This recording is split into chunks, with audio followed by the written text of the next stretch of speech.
sustainable growth. We ended the corrupt fuel subsidy and multiple foreign exchange rates that created massive incentive for a rentier economy, benefiting only a tiny minority. At the same time, the masses received little or nothing from our commonwealth. Our administration has redirected the economy towards a more inclusive path, channeling money to fund education, healthcare, national security, agriculture, and political economic infrastructure, such as roads, power, broadband, and social investment programs. These initiatives will generally improve Nigerians' quality of life as a result of the tough decisions we made.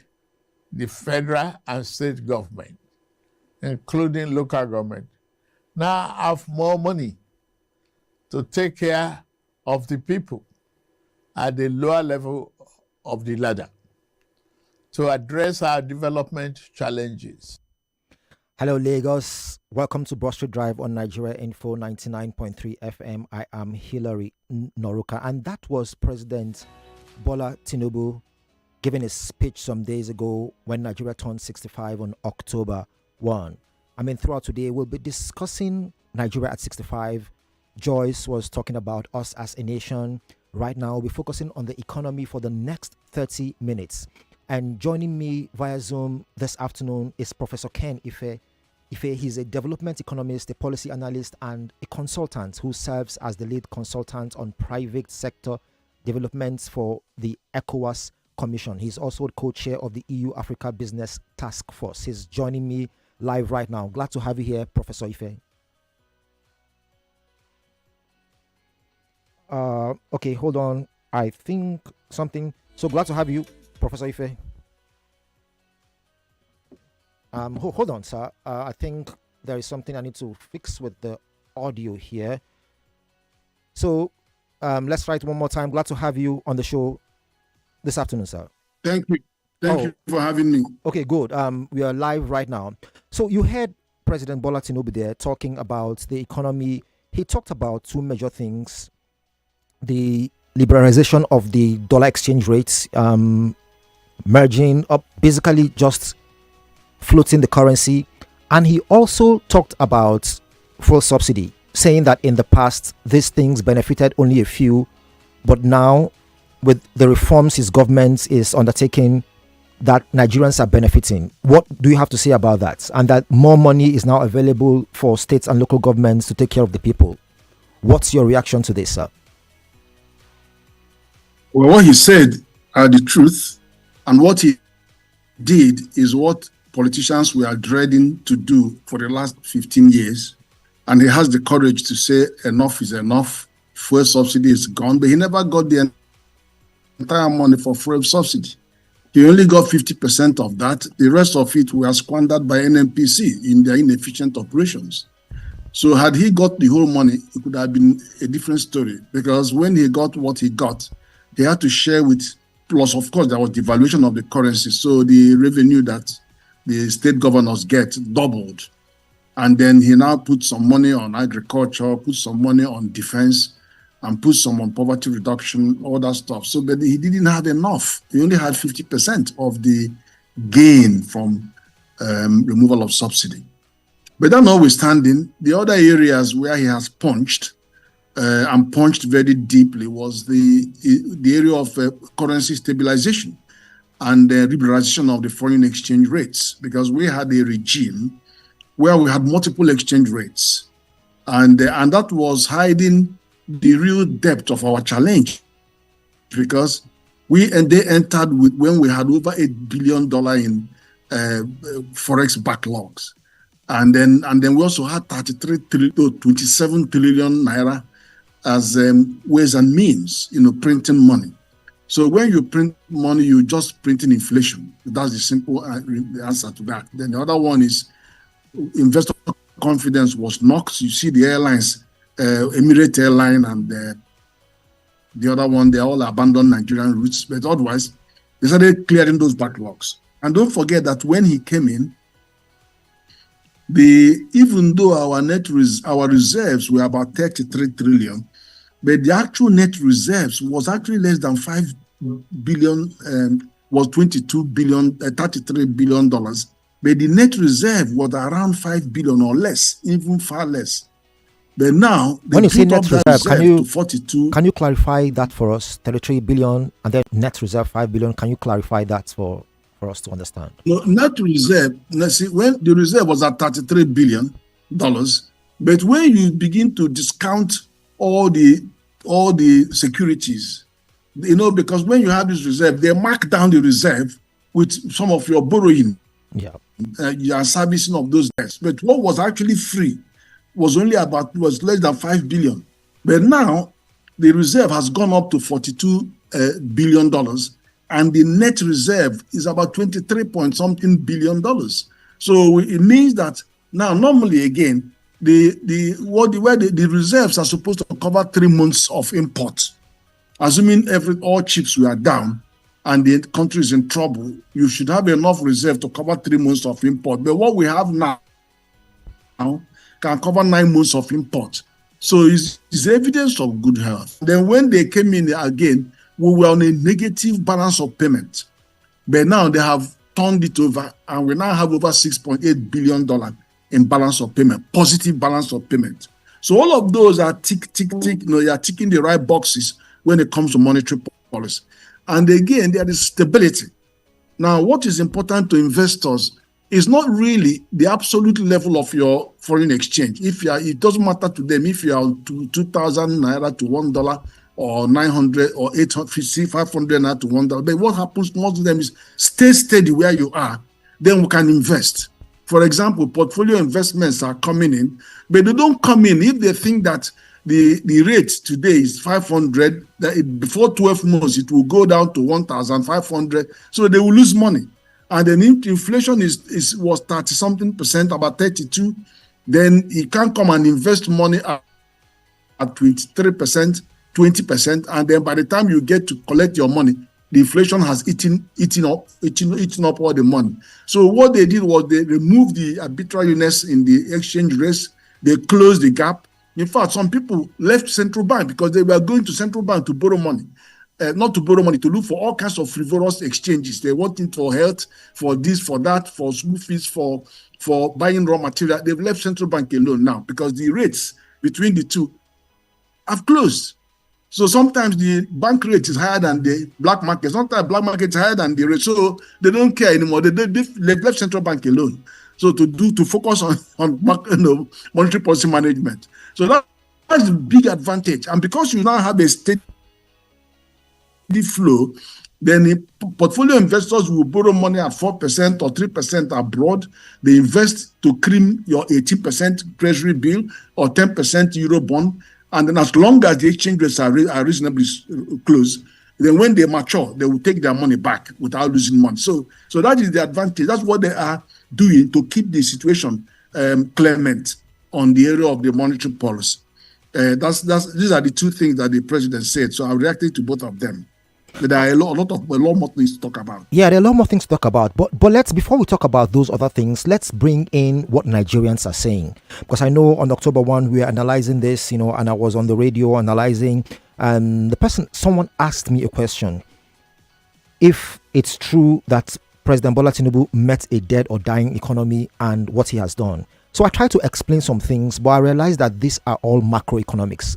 The Nigerian, the market woman, the person who owns a shop at Adlaba International Market or wherever else aren't feeling the benefits. What would you say to that? I mean, because after we had that show, Nigerians nearly killed myself and my programs manager. What are we saying? We are suffering. There's inflation. Right. This is so. Why isn't it trickling down? Exactly, that. Yeah. What we are talking about now is the inclusivity of the growth. There is growth in the economy. The economy has changed significantly from the 60s. 60s, you had massive growth, even in the around 68 to 70. We even have as much as 12%, 10 to 12% in some regions, especially Southeast, we had 12%. So, but it was an agrarian economy that was export facing. So what we were producing, cocoa, oil, palm oil, they were all being exported. So but the population was small as well. So we were managing it. It was focusing. And then we had the marketing boss organizing the whole market so that they're funding the production and then they make take after, so their business was going well until oil came. Now, when oil came, it distorted the picture. And not just the distorting it, what happened was revenue started coming in from oil, but it was not going to invest in infrastructure that was necessary to expand the entire industry. So and secondly, federal government entered into agriculture. I don't know what they were doing there. They just entered there and removed the incentive for the regions. So the regions left agriculture. Federal government is now throwing their weight, and now you see them, they put hundreds of billions of naira and all this seed, they give this, they give that, they go back. And that is, it dramatically changed the whole thing. But even then, they were not investing in agro-related infrastructure. For example, mechanization. We have the lowest mechanization in density because they were not investing in those. And then all the rail lines that were connecting all the towns, they were not maintaining the rail lines. The last time they put rail was 1927. They were not maintaining them, so the rail collapsed. So the transportation became a problem, and they were not expanding. In fact, our stock of infrastructure is rated at 5% compared to South Africa that is 5%. That tells you how bad infrastructure power. We are still in 4,000 for more than 15 years. What's this 4,000, 5,000? When South Africa, we are 4 times their population, but they have 58,000 megawatts. So they have actually 40 times more power than Nigeria on a per capita basis. Which is surprising to me that Mr. President did not mention power in his Independence Day speech. No, that's what I'm telling you, the things that actually structurally affected our economy. And then you had the blow. The last blow was when the military regime, when they went to IF to collect money there, and then they put us in huge debt, and then they abolished the marketing board. So that dealt the final blow to agriculture in their contribution to our growth and development. And the population was ballooning. Today is 230 million. Then it was about 4 million. Now, coming to other area of inclusivity, why is it not trickling down? When you are an import-dependent economy, which Nigeria had become, to exporter of raw materials, you will never develop your economy. You keep exporting your jobs. There's nothing to employ people in the country if you're exporting all your raw materials. So we ended up exporting crude. They even allowed the refinery to go dead and moribund because they are making more money importing petrol and they're exporting crude. They allowed the solid mineral to go comatose because they were just importing all the steel and all that stuff. The larger steel couldn't work. The other one, Ajokuta, couldn't work. All of those things, they completely abandoned all those. So what you became is an import-dependent economy. So all the money you were raising from crude, you were using them to import.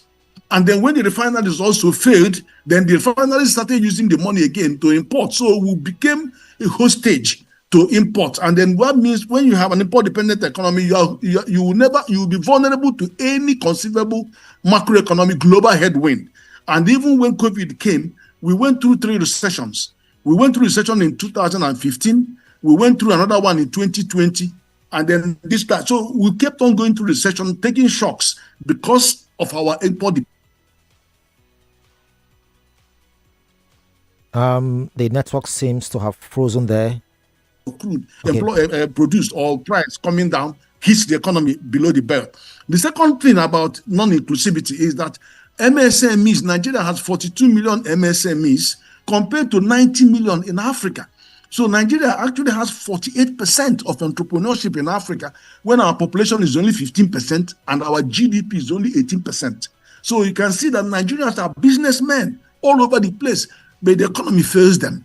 Because we are not energizing them, we are not giving them access to finance, we're not building the infrastructure that they require, we're not giving them what they call quality infrastructure for their products to be viable. They are not competitive, so we can't compete in the international market. So these things compounded the problem. So you have 42 million armies producing things but you're not energizing them. Let me give you an example of what that could mean. If you decide that rather than waste money doing one program or the other, 42 million MSM, tell them to employ one person each for you. Just one. And then ask them, what do you need for you to do their training? What do you need for you to give them stipend? Overnight, they will create 42 million jobs. That is the power of the entrepreneurs that you have. But that's not the direction. So we have the education system that disconnected industry because they are training people for unemployment. The people that have the jobs are not being connected. They are not taking a meaningful part. In other words, what we inherited was build schools, millions of schools, thousands or hundreds of thousands of schools, not build skills. If the agenda is to build skill, then these companies will be our priority. Tell them, look, can you employ one person? And then we'll pay you maybe half of the salary or half of the minimum wage or something, and then we'll pay you another half for training the person for 6 months. 42 million jobs will be created overnight. But that's not the policy you are getting. People are just collecting money, doing all kinds of things, giving benefits. So, Professor Ife, that is not how you do the economy. You've actually taken us down, memory lane, giving us a timeline of how the decadence happened. Now, you advise governments and multilateral institutions. And if you were to advise the Nigerian government right now, if you were to advise ASUROC, what should the government be doing to ensure inclusive growth? First of all, we have to return to industrialization. Industrialization is the key. God has blessed you with solid minerals, industrialize those. Make sure nothing less than 30% value addition on those before they are exported. But we've also seen agroecology. God has given you agroecology. There's nothing you cannot grow in Nigeria. Add value to those crops that you grow. You do not less than 200 million tons of basic food. Add value so that generate revenue, especially export-led revenue. Then you have oil and crude. What is the problem with Nigeria? Go to Texas. There are 32 refineries in Texas, and there are over 5,000 petrochemical industries all surrounding those 35 refineries. Here you have 4 refineries of NNPC that are not working. Dangote invested 20 billion. You want to destroy him. And then you don't want to build cluster around the ones that are successful. Do you understand? We can't eat your cake and have it. So we are now being this country is run by bandits and people who don't want to add value, who don't want to make an investment. Those are the people that are running your country. So I say there's a law that has just been passed and I support it, 30% minimum value addition before you can move any product. Let me explain it to you. Nigeria, Ghana, and Cote d'Ivoire account for 72% of world cocoa. But when you look at the entire value chain of cocoa up to chocolate, we don't even account for 7%. The same with shea butter. We account for 40% of the whole world shea butter, but we don't even account for 2% of the value chain. So you must add value. And if you add 10% value, the export value doubles. If you add 20% value, it doubles by 2. Then if you do 30%, it triples. So do that so that you can. And then the reason why it must go to law is that if you don't have a law on this, foreign investors will not come and add value. Because they will think that if they invest to add value, then you'll still be allowing raw material to go. So that's why your law is important, and you must enforce that law. The one these people will know that you've called the shot, they will come. But they will continue to be in their comfort zone, and then Nigeria smuggling things and sending it to them. Without and then second thing that caused problem that you are asking me about was what happened with the military. In the implementation of the IMF, they opened the door. When they opened the door to all kinds of frivolous imports, then the textile industry collapsed. 2 million jobs lost. Kanu, Kaduna, and Lagos became industrial graveyard for industries, textile industries. And you can't afford it. By 1980, we were manufacturing tire. There's nothing we don't manufacture. We're assembling Volkswagen, Peugeot. All those things went because you are allowed cheap car import. Look, 400,000 second-hand cars comes into Nigeria through Cotonou simply because the customs are not doing their job. They are not using for over 15 years. We've been asking the custom implement single window so that we'll be efficient. They won't. So, Professor, now they are coming through the border, and we are not collecting the tax on those. Let's narrow down on what you talked about: industrialization and value addition. Right? Some will argue, including myself, right, that the recent law that banned the export of shea butter is hurting shea nuts farmers. right? Because right now they've been complaining about the past 2 or 3 weeks. So what should government do to ensure that this is inclusive? I agree to value addition, but how should it be done? I've been speaking with some shea butter exporters over the past few weeks, and they are in pains. So, what value should the government be providing for them so they have the benefits for it? Now, let me give an example. So, just before, because of time, let me just backtrack to when telecommunications were liberalized in Nigeria, right? We are enjoying the benefits, but initially Nigerians were paying a lot to make calls and have lines. But I think if the government had built a backbone, a telecoms backbone, we would have had it smoother. So what should government do to ease the pains of exporters particularly? I mean, because I can't just build a factory right now and start manufacturing. It's not kidding factory. No. What government should do, an interim measure, is to buy up all those shea butters, take it to strategic reserves, and then begin to release it to to those who are prepared to process, so that you are not penalizing them. You buy it up. The same thing with gold in Zamfara. I persuaded Central Bank some year during Buhari, buy up those golds, buy them up, pay them the money, and then put the made gold, get them refined and put them in our reserves. Our naira will get stronger. Look at what Ghana has done. Ghana's naira and cedis has appreciated for over 40%. That's what they did. So they used about 500 billion to start buying the gold, and then so you have to, because if you don't do that, you will never be able to implement the new law. So let them go ahead, buy up, and then get all that. You see, when you have a massive reserve of shea butter, some processor people will come in overnight and start putting factory to process it, because you are guaranteeing them that you give them. Look at cassava. We produce 25% of world cassava, 64 million tons. But Nigerians, people who are building factory here, can't get 10% of the cassava, because 40% is wasted as post-harvest loss. Then the whole industry misalignment in the entire cassava value chain. So, but when you intervene, then you intervene constructively. That's the answer to that one. There are many more things that we could do, And then the other thing is this: our industrialization must be embedded in our macroeconomic policy, and that is the big gap. We have industrialization, but it's not connected to monetary policy. It's not connected to fiscal policy. It's not connected. All that is connection. All fiscal is the only connection it has with fiscal policies. Give them tax regime, tax-free, export waiver. All that stuff. No, you don't do waiver. That is the only connection.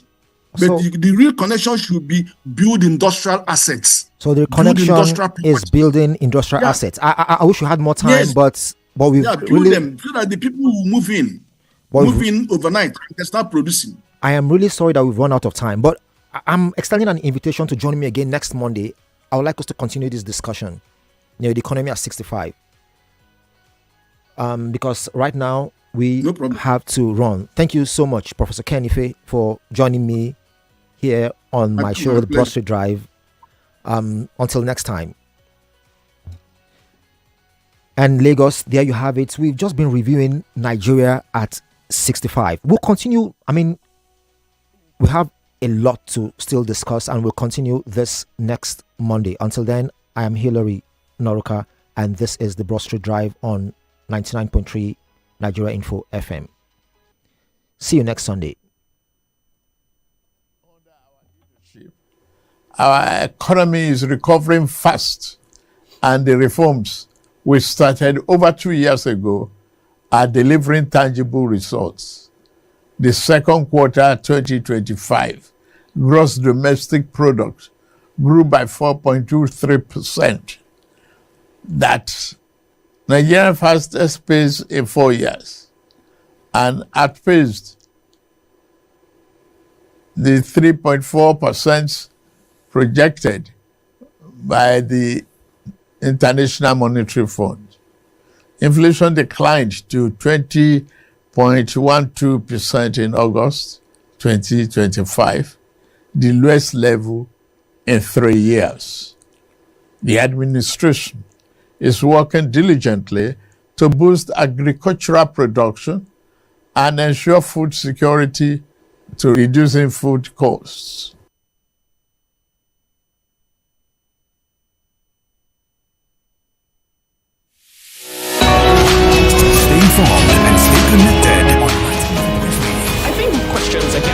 foreigners, who are they fighting for? I mean, this person is supposed to serve the interests of the country first. This incident has showed us from the design stage we lack safety culture. They're telling us that Nigeria's 99.3 Nigeria Info. We are more than just radio.